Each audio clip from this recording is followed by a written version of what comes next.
Vincent, je crois que tu voulais commencer par Marc Doyer, qui, je crois, a remporté une Ouais. victoire dernièrement devant la justice française.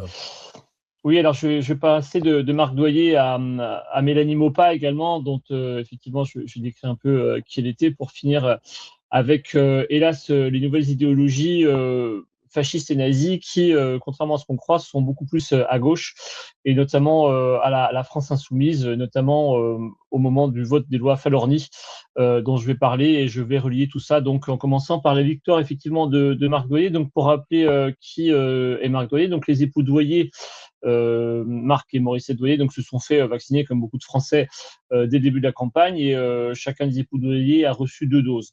Et quelques jours après sa seconde dose, donc Morissette Doyer, donc l'épouse de Marc Doyer, eh bien, développe une maladie de Creutzfeldt-Jakob, donc ce qu'on appelle effectivement la maladie de la vache folle, donc l'encéphalite spongiforme.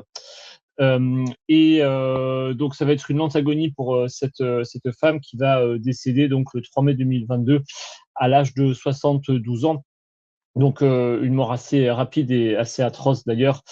Donc Marc Doyer et son fils donc Romain se battent depuis pour eh bien faire reconnaître que la maladie et la mort de Morissette sont directement liées à la vaccination, sachant que effectivement, bien que pour l'instant la justice française ait balayé et écarté d'un revers de main dédaigneux l'idée qu'il aurait pu avoir un lien entre cette vaccination et la maladie de Morissette Doyer, eh bien il existe dans la littérature scientifique déjà pas mal de cas qui sont renseignés sur des maladies de Creutzfeldt-Jakob, donc assez rapides, qui ont hélas eh bien, se sont déclarés chez des gens juste après leur vaccination. Voilà.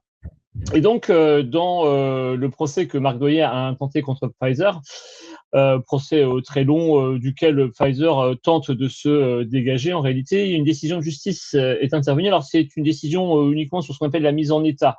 La mise en état, c'est une fois que vous avez des échanges de mémoire entre deux parties, eh bien, le juge décide que voilà, tout le monde est prêt pour ensuite que des débats puissent avoir lieu, une audience puisse avoir lieu, et qu'une décision soit rendue. Et donc, sur cette décision de mise en état, le juge a décidé que, effectivement, on pouvait considérer que, eh bien, au moment où les vaccins étaient inoculés à l'ensemble de la population mondiale, ils étaient bien en phase 3 d'essais cliniques. Autrement dit, on était bien en train de réaliser une expérimentation à grande échelle sur des humains, de la part d'un produit qui n'avait pas encore fait ses preuves, et qui n'avait pas normalement la possibilité d'être diffusé donc en phase 4, qui est effectivement la distribution à l'ensemble d'une population une fois que tout a bien été vérifié. Voilà. Donc, déclaration de Marc Doyer sur X le 20 février 2026. J'ai gagné une bataille, nous dit-il. Décision de justice explosive dans mon procès contre Pfizer. Le vaccin Covid-19 était bien en phase 3 d'essais cliniques lors de son inoculation massive. Cette décision est très importante pour les victimes et les familles de victimes. Alors oui, pourquoi ? Parce qu'à partir du moment où on reconnaît que le vaccin était en phase 3, d'abord, ça fait en sorte que le fabricant ne peut pas échapper à son procès comme il a tenté de le faire. Et deuxièmement, la charge de la preuve concernant les effets indésirables change complètement. C'est-à-dire que c'est non pas eh bien, aux victimes de prouver qu'il y a un lien entre la vaccination et les effets indésirables qu'ils ont reçus, mais aux fabricants de prouver qu'il n'y en a pas. Et donc, c'est largement différent. Et vu que aujourd'hui, ça a été documenté dans la littérature scientifique, ce lien entre Creutzfeldt-Jakob et bien sûr la vaccination, et j'espère simplement que eh bien, la justice reconnaîtra qu'il y a bien ce lien entre eh bien, la vaccination et la maladie de Creutzfeldt-Jakob. Alors, la maladie de Creutzfeldt-Jakob, ça a été pour Morissette et pour d'autres, hélas, des effets indésirables épouvantables de la vaccination. Et pas seulement, on sait que la maladie de Charcot, le SLA, est aussi a été un effet indésirable absolument épouvantable des vaccins. Et celle qui a fait connaître au public, hélas, cet effet indésirable épouvantable, c'était Mélanie Maupin. Mélanie Maupin, donc, qui a eh bien, s'est fait vacciner, évidemment, comme beaucoup d'autres, et qui a déclenché quelques jours également après sa vaccination, à l'endroit même de son injection, eh bien, les premiers symptômes neurologiques donc, de cette maladie de Charcot. Et hélas, donc Mélanie est morte ce 24 février 2026. Et je vais vous lire une partie du faire-part de décès donc, qui a été publié par ses parents et la famille. Donc Alain et Véronique, ses parents, Fred et Emeline, son frère et sa belle-sœur, Léo, son filleul d'amour, la Smala, ainsi que toutes les familles ont la tristesse de vous faire part du décès de Mélanie Maupas, donc survenu des suites de la vaccination Covid-19 à l'âge de 36 ans. Et ce qui est important dans ce faire part de décès, c'est que la famille donc met en évidence que la mort de Mélanie Maupas est vraiment une des conséquences de la vaccination Covid-19. Je rappelle que c'est un des cas où la pharmacovigilance a reconnu donc et bien qu'il y avait un lien très probable entre la vaccination et effectivement le déclenchement de cette maladie de Charcot dont est mort récemment donc il y a quelques jours Mélanie Maupas. Donc le père de Mélanie Maupas, donc les parents de Mélanie Maupas, en particulier Alain Maupas, a créé avec d'autres victimes une association dont j'aimerais bien parler qui s'appelle AA Victime, donc 2A VIC plus loin Team TEAM. Donc que vous pouvez trouver sur le net et qui regroupe effectivement des milliers de personnes déjà maintenant, un peu comme Vérité France, eh bien, qui ont été victimes d'effets indésirables sur les vaccins et qui se battent donc pour, eh bien, tout simplement qu'il y ait une reconnaissance par l'État de tous ces effets indésirables et qu'il puisse avoir une justice et une indemnisation notamment. Je tiens à signaler que cette association donc à victimes eh bien, est parrainée ou plutôt marrainée par une personne que j'aime bien qui s'appelle Samaha, qui est la chanteuse des Chaka Ponk. Alors, je ne sais pas si vous, Nicolas, vous connaissez le groupe Chaka Ponk ou si les auditeurs de GPTV connaissent ce groupe Chaka Ponk, qui est un groupe de rock extrêmement dynamique, en fait, que moi j'aime beaucoup, que j'ai écouté ces dernières années. Et Fra, donc le chanteur des Chaka Ponk, ainsi que Samaha, mais Fra en particulier a été un des rares artistes de la scène rock française qui avait pris des positions extrêmement claires s'agissant de toute cette pandémie de Covid et qui avait été extrêmement critique vis-à-vis des mesures du gouvernement et de la vaccination donc forcée. C'est suffisamment rare pour être rappelé, tant dans la culture subventionnée, hélas, on a eu tout simplement des gens qui ont sombré dans le narratif et qui se sont fait les chantres des mesures eh bien, Covid-19 en refusant, par exemple, que des gens n'ayant pas de passe puissent accéder à des concerts. Je ne citerai pas les groupes, les gens les connaissent. Et honte à tout cela. Trop peu d'artistes, je pense à Eric Clapton, par exemple, ou Roger Waters, ont eu le courage, et à Fra donc, et à Samaha, qui sont donc parrains, marraines, en tout cas pour Samaha, marraine de A Victime. Alors, évidemment, je rappelle que ce vaccin était bien encore en vaccin et il s'agissait donc d'une expérimentation qu'on a fait subir de manière contrainte à toute la population. Donc, on ne connaissait pas évidemment les conséquences sur le court, moyen et long terme de ces vaccins, d'autant plus que entre les phases d'essai cliniques et la distribution publique, il y a eu un changement de process dans la fabrication. Et on rappelle que Pfizer a caché, notamment aux autorités sanitaires de tous les pays, le fait que dans leur procédé, il y avait la présence d'ADN plasmidique, notamment le SV40 oncogène, qui aujourd'hui, et Didier Raoult l'a rappelé encore récemment sur les réseaux, eh bien, une explosion des cancers liés donc à ce gène SV40 et hélas au potentiel oncogène. Donc, de tous ces matériaux géniques, que ce soit les nanoparticules lipidiques ou effectivement les ARN et les ADN résiduels, donc liés à ces vaccinations. Donc, on a effectivement forcé la population mondiale à rentrer dans un essai clinique d'une dangerosité inouïe, invraisemblable.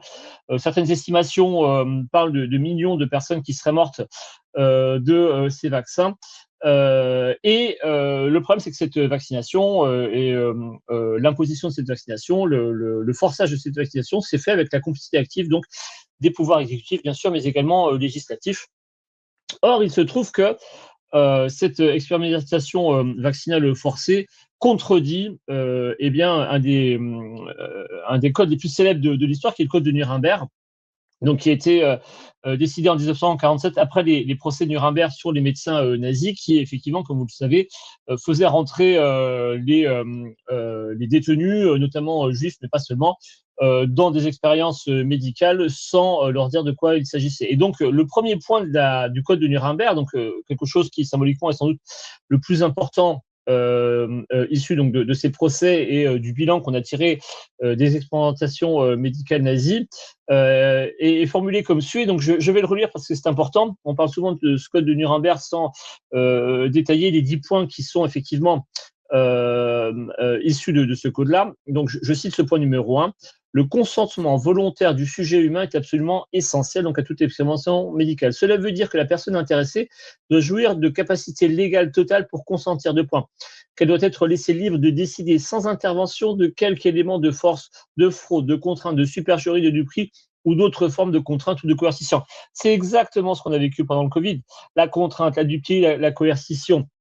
Il faut aussi qu'elle soit, cette personne, suffisamment renseignée et connaisse toute la portée de l'expérience pratiquée sur elle afin d'être capable de mesurer l'effet de sa décision.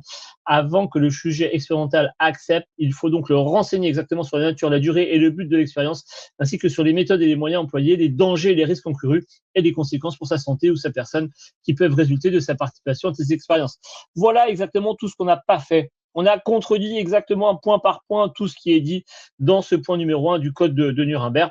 On l'a enfreint alors que ce code avait vraiment été mis en place pour que plus jamais, hélas, l'esprit de torture tout simplement des nazis ne puisse plus jamais exister. Le code de Nuremberg et cette mesure civilisationnelle qu'on avait adoptée effectivement de manière extrêmement solennelle pour que plus jamais on ne soit à nouveau confronté au nazisme. Et voilà bien ce qui a sauté durant le Covid, puisque effectivement, comme la justice l'a rappelé avec Marc Doyer, eh bien c'était bien quelque chose qui était en phase 3 expérimentale, malgré les dénégations d'Olivier Véran, on s'en souvient, et donc il y a eu des conséquences funestes.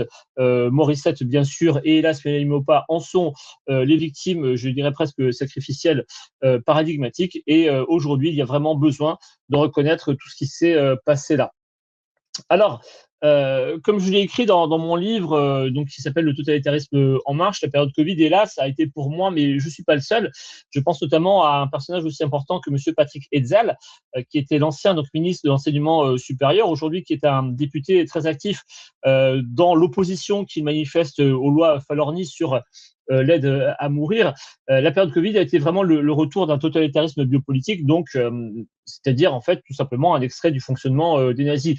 Donc avec, on s'en souvient, les gouvernements par décret mis en place par Emmanuel Macron, avec des décrets qui étaient décidés tout simplement pendant les conseils de défense, c'est-à-dire qui sont aujourd'hui secret défense, pour lesquels nous n'avons toujours pas accès, avec un retour de ce qu'on appelle l'homo sacer, c'est-à-dire cette figure bannie de la société qui n'a plus aucun droit, dont on peut se débarrasser sans aucune forme de contrainte, une vaccination de force, notamment celle des soignants, on s'en souvient, mais d'une manière générale, de toute la population qui se voyait exclue s'ils n'étaient pas vaccinés. On pense au pass vaccinal, pas seulement pour les adultes, mais également pour les enfants. On pense au petit Yacine, donc, qui devait se faire vacciner pour pouvoir jouer au foot et qui est devenu aveugle suite à la vaccination. Le décret Rivotril, notamment, pour finir.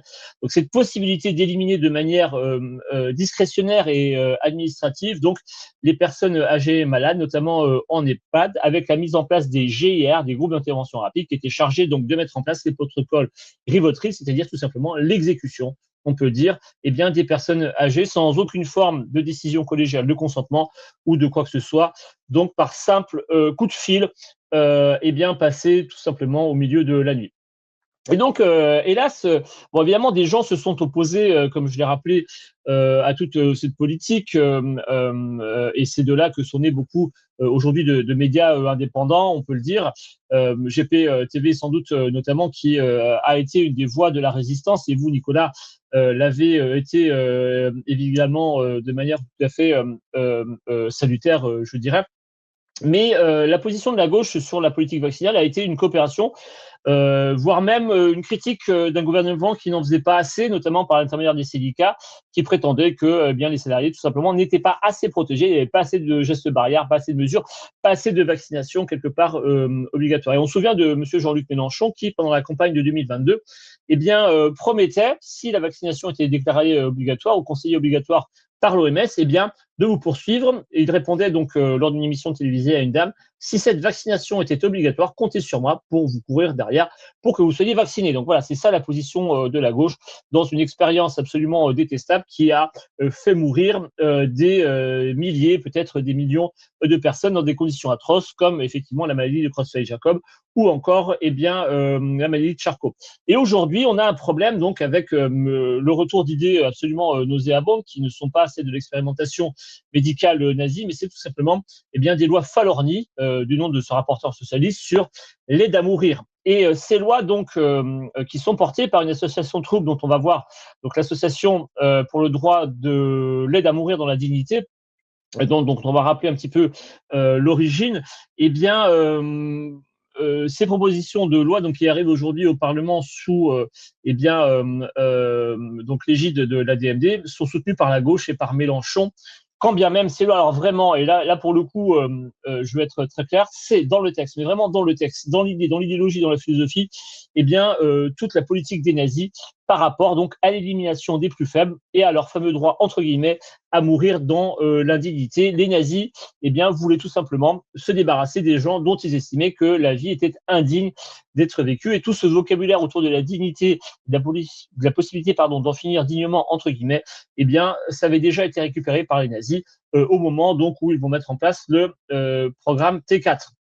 Donc, ces lois, comme j'ai dit, sont portées à l'Assemblée par le rapporteur Olivier Falorni, donc OPS, mais soutenues par la France Insoumise. Et ça vient essentiellement donc de l'AD-MD, l'Association pour le droit de mourir dans la dignité, elle-même liée à la franc-maçonnerie. Et ça, c'est pas rien, parce que effectivement, hélas, on sait que monsieur Jean-Luc Mélenchon appartient également à la franc-maçonnerie. Et donc en 2022, donc là je vais citer un texte de Jean-Luc Mélenchon, candidat en 2022 à l'élection présidentielle. Jean-Luc Mélenchon répondait à l'AD-MD qu'il avait sollicité, donc justement sur ses positions concernant l'aide et le droit à mourir dans la dignité entre guillemets.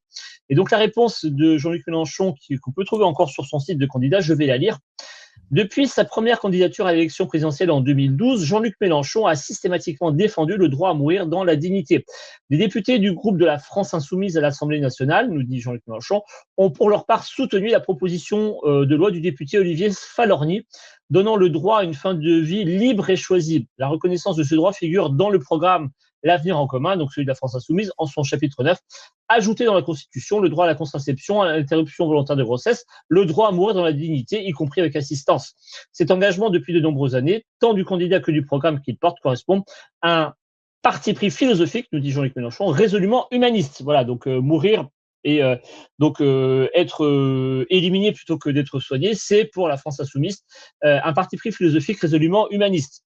L'humanisme des nazis. Donc, nous considérons, nous dit Jean-Luc Mélenchon, les êtres humains comme étant les inventeurs d'eux-mêmes. Par conséquent, il n'est pas de plus grande liberté, nous dit Jean-Luc Mélenchon, que celle d'être maître de soi-même, de son propre corps tout au long de sa vie. La reconnaissance du droit à mourir dans la dignité est l'aboutissement logique de ce positionnement. Voilà, les droits et les libertés subissent des assauts répétés depuis trop nombreuses années de la part de tous les segments réactionnaires de notre société. Autrement dit, ceux qui défendent la vie, qui refusent donc tout simplement cette logique qui était celle du Rivotril pendant le Covid, qui est aujourd'hui celle tout simplement du suicide assisté ou de l'aide à mourir. Tout ça sont des gens réactionnaires, des gens dont il faut effectivement combattre, et que la jeune garde, soit en passant, est chargée d'effrayer au besoin en les accusant d'être d'affreux nazis réactionnaires, justement, l'inversion accusatoire la plus totale. Il est temps d'y mettre un terme constitutionnalisant ces droits et libertés, notamment le droit à mourir dans la dignité. C'est ce que proposera, etc., etc. Autrement dit, ce que nous dit Jean-Luc Mélenchon, c'est que l'humanisme, c'est de tuer des gens. Voilà, tout simplement, c'est aussi simple que ça. Les gens qui sont les plus faibles, en général, ceux qui justement ont le plus besoin de soins, tout simplement parce que ils sont dans des situations épouvantables. Et aujourd'hui, je ferai remarquer à monsieur Jean-Luc Mélenchon et à ses affidés de la France Insoumise qui votent les yeux fermés, effectivement, les lois Falorni en évitant que toutes les garanties minimales sautent les unes après les autres. Et bien que Louis Bouffard, par exemple, qui est une jeune personne atteinte d'une myopathie de Duchenne, donc en fauteuil roulant, écrit aujourd'hui sur X des choses du style « J'ai bien compris que ces lois s'adressaient à moi et j'ai bien compris que bientôt, tous les jours, je me lèverai en me demandant si j'ai encore le droit de vivre. et si je ne vais pas céder au fond à toutes ces injonctions qui vont m'être faites, en m'expliquant que au fond ma vie ne vaut pas la peine d'être détruite, que je ne suis pas digne de vivre et qu'il serait peut-être temps d'en finir avec des techniques justement qui sont celles du midazolam qui ont été testées durant le Covid. Alors la DMD, c'est quoi cette association pour le droit à mourir dans la dignité?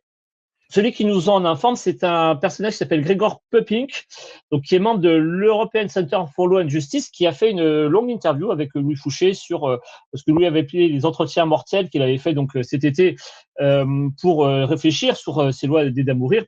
Et Gregory Pöpping, donc, qui ne cache pas effectivement sa philosophie chrétienne et son attachement donc à la religion chrétienne, nous présente Odette Thibault. Odette Thibault, c'est celle qui, en France, a été une des créatrices de la DMD. Et il nous sort quelques propos savoureux d'Odette Thibault qui ont été publiés dans le journal de la DMD. Et donc, je cite Odette Thibault, tel que Grégor donc Pöpping nous le rappelle.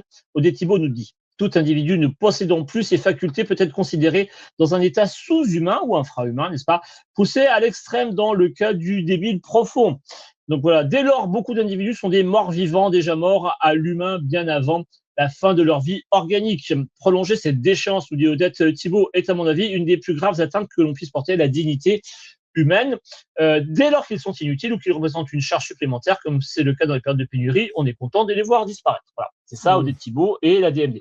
Bon, voilà, c'est clair, c'est exactement ce que nous avait dit l'INASI, qui ont mis en place le programme T4, qui avait pour but d'éliminer, je le rappelle, effectivement les personnes les plus faibles, parce qu'elles avaient un coût. Et qu'en période de guerre, en période de pénurie, et c'est ce que nous a expliqué pendant le Covid, il n'y a pas assez de lits, l'hôpital public est à bout de souffle, etc., etc. On ne peut pas se permettre d'accueillir tout le monde. Et les personnes âgées, donc qui n'ont plus beaucoup de temps à vivre, eh bien, tout simplement, n'auront pas le droit aux soins palliatifs, n'auront pas le droit à la réanimation, n'auront le droit à rien. Et donc, eh bien, dès qu'elles toussent un petit peu, parce que je rappelle que le décret Rivotril du 30 mars donc 2020, eh bien, permettait donc l'administration d'un protocole de Rivotril, donc, eh bien, tout simplement de meurtre, voilà, tout simplement, sur simple soupçon de Covid. C'est-à-dire que vous toussez un peu en EHPAD et un médecin peut dire: allez, c'est bon, on y va. Donc, vraiment, c'est les arguments ceux du programme T4, mourir dans la dignité, nous dit-on, charge économique insupportable, le tout au nom d'une mort miséricordieuse. C'est exactement eh bien, le programme d'Hitler. Voilà. Donc, et les filles, il y a un problème, c'est que en soutenant l'expérience de la vaccination, en soutenant la DMD, pardon, en refusant le vote des amendements, par exemple l'idée d'avoir une objection de conscience de la part des pharmaciens et des médecins sur ces protocoles d'aide à mourir, ou en essayant de faire en sorte qu'il y ait un droit opposable, par exemple, aux soins palliatifs. C'est quoi le droit opposable aux soins palliatifs qui a été proposé comme amendement? C'est de dire n'importe qui peut réclamer de manière légale et on ne pourra jamais lui refuser le droit d'avoir des soins palliatifs. Parce que qu'est-ce qui se profile? Et on le voit très bien, c'est de dire: oh, les soins palliatifs, ça coûte cher, il faut des unités spécialisées, il n'y en a pas partout. Et donc, vous qui souffrez, écoutez, on ne peut pas grand-chose pour vous. La seule chose qu'on va vous proposer, c'est tout simplement un petit peu de midazolam ou de Rivotril pour que vous puissiez partir dignement dans des conditions où, enfin, votre souffrance sera plus là, puisque vous serez mort, effectivement. Et donc, il y a effectivement un gros problème quand vous empêchez que soit voté, grâce notamment aux voix de la France Insoumise, eh bien, qu'il y ait un droit opposable aux soins palliatifs. Eh bien, vous dites clairement que la seule alternative à la souffrance, ce sera pour les gens effectivement qui sont dans des situations difficiles, eh bien, tout simplement le suicide assisté. La France Insoumise nous fait croire qu'aujourd'hui le retour du nazisme se ferait chez des personnes qui seraient des identitaires, qui seraient des chrétiens, qui seraient des catholiques. Est-ce que c'est là, il serait urgent de les combattre et donc, grâce à la jeune garde par exemple, de les voir disparaître tout simplement du débat public et des manifestations publiques. Je rappelle à ce titre qu'il y a eu il y a 2 jours, donc de la part d'un groupe effectivement de chrétiens, de croyants et de catholiques, une petite manifestation qui s'est appelée les Veilleurs devant l'Assemblée pour protester donc contre le vote de ces lois, et que ces personnes qui étaient armées de bougies, de chants religieux, qui disaient effectivement des auteurs chrétiens, eh bien se sont retrouvés en garde à vue. Effectivement, eh bien, dispartis par la Bravem, qui préfèrent manifestement s'en prendre à des gens pacifistes qui manifestent pour leurs idées devant l'Assemblée, plutôt que d'aller faire un petit peu le ménage dans les trafiquants de drogue à Marseille ou ailleurs. Voilà. Et donc, il y a aujourd'hui une idéologie, notamment, hélas, à travers des intellectuels comme Yoann Chapoutot, qui prétendent nous faire croire que le nazisme ne serait pas de retour, en tout cas pas de manière idéologique et certainement pas à gauche, et qui désignent de manière absolument artificielle des gens qui militent pour leurs idées, qu'on peut contester certes, mais qui sont des grands pacifistes qui militent justement et qui aident pour la vie. Et je sais bien que c'est difficile à entendre pour les gens de gauche, mais lorsque le programme T4 a été mis en place en Allemagne, eh bien ceux qui se sont battus le plus férocement contre ce programme T4, c'était effectivement les catholiques, au nom de l'assistance sacrée aux plus faibles. Et voilà bien aujourd'hui ce qu'on nous refuse. Alors j'aimerais terminer, hélas cette chronique un peu plombante, je dois le dire, par tout simplement un exemple qui est celui de Danielle Simonet, donc une ancienne élue, la France Insoumise, qui est passée chez les PS, chez les Verts, on ne sait pas trop, dans la nébuleuse effectivement de la gauche alliée à Macron justement, et à Falorni sur ses lois d'aide à mourir. Et donc l'exemple typique de ce que peut être la gauche idéologique, la pire qui soit aujourd'hui. Danielle Simonet nous dit, soutenant un amendement qu'elle avait présenté, je souhaite à travers cet amendement de ne pas limiter l'accès à l'aide à mourir aux seules personnes dont le pronostic vital est engagé. Ça commence. Il y a des personnes qui souffrent notamment d'affections. Je pense par exemple aux maladies neurodégénératives où les souffrances physiques et psychologiques peuvent être extrêmement intenses, où la personne peut savoir qu'il n'y a aucune issue d'amélioration, qui peut être confrontée de manière extrêmement rapide à une perte totale de pleine conscience, de pleine lucidité. Et pour autant, le pronostic vital peut très bien ne pas être engagé. Voilà. Est-ce que l'on permet à ces personnes de respecter leur ultime liberté si elles souhaitent, alors qu'elles sont bien confrontées à une maladie grave et incurable avec des douleurs réfractaires à tout traitement? Est-ce qu'on peut leur permettre d'accéder à cette ultime liberté? Donc, autrement dit, ce que nous dit en toute tranquillité Danielle Simonet, c'est que les personnes qui n'ont même plus la faculté de décider pour elles-mêmes, qui sont effectivement dans des états de conscience où parfois elles ne savent plus très bien ce qu'elles disent, qui n'ont même pas les moyens en général de signer un document administratif, qui sont privées de toute forme d'autonomie dans les signatures, eh bien celles-là, elles peuvent signer leur arrêt de mort sans aucun problème, parce que ce serait leur liberté, avec toutes les manipulations qu'on voit derrière. Quand on voit ce qui s'est passé en EHPAD sur le décret Rivotril, eh bien, hélas, on craint le pire des personnes qui seraient de toute façon éliminées sans aucune forme de consentement, dans des conditions hyper rapides, sur l'idée que le suicide, c'est la liberté. Oui, c'est exactement ce que disait Hannah Arendt. Le suicide, c'est la dernière liberté qu'il reste dans le système totalitaire. On y est, et c'est bien ça, justement, la biopolitique nazie qui a commencé. On rappelle qu'avant la Shoah, avant le massacre de 6 millions de juifs par les nazis, eh bien, la rampe de lancement, ça a été le programme T4. Nous y revoilà. Et c'est avec le soutien de la gauche, un soutien idéologique au nom de la liberté, qui est en fait tout simplement le massacre des innocents, des gens qui souffrent et qu'il faut effectivement aider du mieux qu'on peut. Je terminerai juste cette chronique avec justement l'exemple admirable et absolument édifiant de Mélanie Maupas, qui est morte donc dans des conditions atroces qui étaient celles de la maladie de Charcot, mais qui a eu la force de rire jusqu'au bout. Elle était associée, donc il y avait Stéphane Cuvelier, vous savez, cet humoriste belge qu'on a découvert durant effectivement le Covid, qui était devenu bien son parrain de cœur, et qui a plaisanté avec elle jusqu'au bout. Je décrirai juste un sketch qui, moi, m'avait fait bouleverser.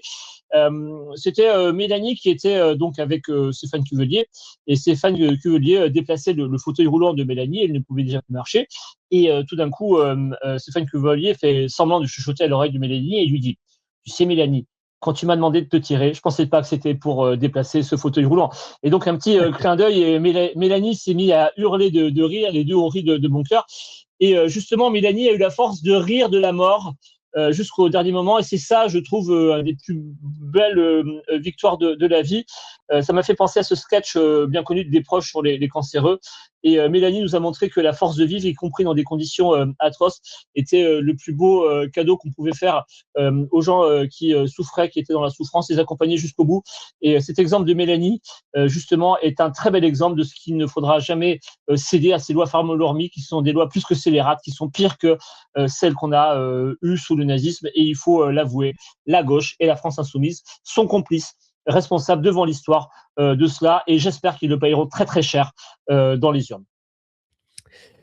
Très bien, écoute, merci Vincent pour cette chronique. On rappelle peut-être pour terminer ton livre qui vient de sortir sur l'aide sociale à l'enfance. Oui, merci beaucoup Nicolas, que je viendrai présenter, alors pas dans une chronique, mais sur GPTV, je l'espère, pour une interview qui s'appelle Aide sociale à l'enfance, généalogie d'un dispositif biopolitique totalitaire, toujours ce totalitarisme hélas en trame de fond, et le tome 1 donc qui parle des questions de méthode, retourne dans l'Antiquité et à la Révolution, pour mieux comprendre comment s'est construit donc au cours du temps ce dispositif de l'aide sociale à l'enfance, et pourquoi on en est là où on en est aujourd'hui, avec des scandales à répétition et des atrocités commises sur les enfants, notamment avec aujourd'hui ce thème extrêmement douloureux de la prostitution des mineurs, donc dans l'aide sociale à l'enfance, qui rejoint hélas l'actualité sur Epstein. On sait qu'Epstein avait la France quasiment comme second pays, Oui. comme seconde patrie. On sait qu'il hélas rabattait des jeunes femmes, des jeunes filles mineures, effectivement de conditions assez précaires en général. Je ne serais pas surpris qu'on découvre, si on devait chercher, parce que évidemment tout est fait pour ne jamais enquêter, je ne serais pas surpris qu'on découvre, hélas, dans les victimes de Monsieur Epstein, des gens qui sont passés par l'aide sociale à l'enfance, qui est un vivier pour la prostitution des mineurs. Aujourd'hui, on peut dire que l'aide sociale à l'enfance est le premier proxénète de la prostitution des mineurs, au vu et au su de tous. Cela est dénoncé, bien sûr, par des avocats comme Michel Maas, mais par des journalistes comme Karl Zero et Mike Borowski, bien entendu, de GPTV, qui, depuis très longtemps et depuis presque toujours, j'ai envie de dire, prend au sérieux cette question de la pédocriminalité, de la prostitution, hélas, forcée des enfants, notamment à cause d'une demande de l'élite, tout simplement, et d'une caste élitaire.